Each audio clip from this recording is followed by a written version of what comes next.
Peribahasa mengatakan surga diletakkan di bawah kaki ibu benar adanya. Sudah banyak cerita ketika anak berani durhaka, diazab dengan begitu nyata. Allah dan Rasul-Nya telah mengingatkan kita untuk tidak meninggikan suara kepada kedua orang tua. Dengan kata lain, seorang anak harus mematuhi perintah orang tuanya selama bukan bertujuan maksiat. Seperti yang diceritakan seorang ustadz dalam ceramahnya, pernah terjadi dalam satu kejadian di mana seorang anak perempuan yang menolak menuruti perintah ibunya setelah sukses dalam hidup berujung kemalangan. Allah menghukum anak itu dengan sebuah kecelakaan yang membuat lidahnya terputus. Kisahnya dimulai dari si ibu yang sudah tua meminta untuk diantar ke pasar dengan mobil baru anaknya. Namun si anak menolak dengan alasan sibuk bekerja. Dalam beberapa jam si ibu kemudian meminta tolong kembali kepada anaknya untuk mengantarkannya ke pasar. Namun si anak masih bersikeras hati sehingga meninggikan suara pada ibunya. Setelah beberapa hari si ibu meminta tolong, si anak menjawab dengan nada penuh kesal. Ia membentak ibunya untuk kesekian kalinya, yang sontak membuat ibunya terdiam.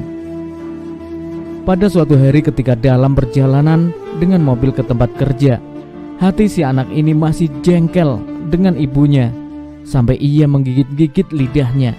Tanpa sadar, ia tidak melihat gundukan di depan dan kemudian menabrak sebuah mobil yang tepat berada di depannya.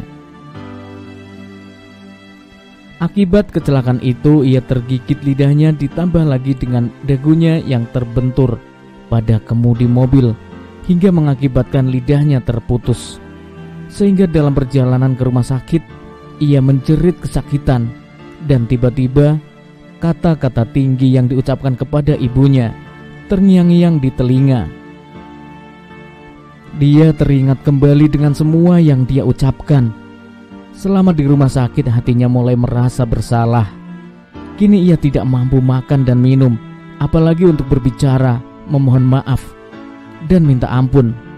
Ibunya yang datang melihatnya memanggil si anak, namun ibunya yang datang melihatnya memanggil si anak namun tidak bisa menjawab.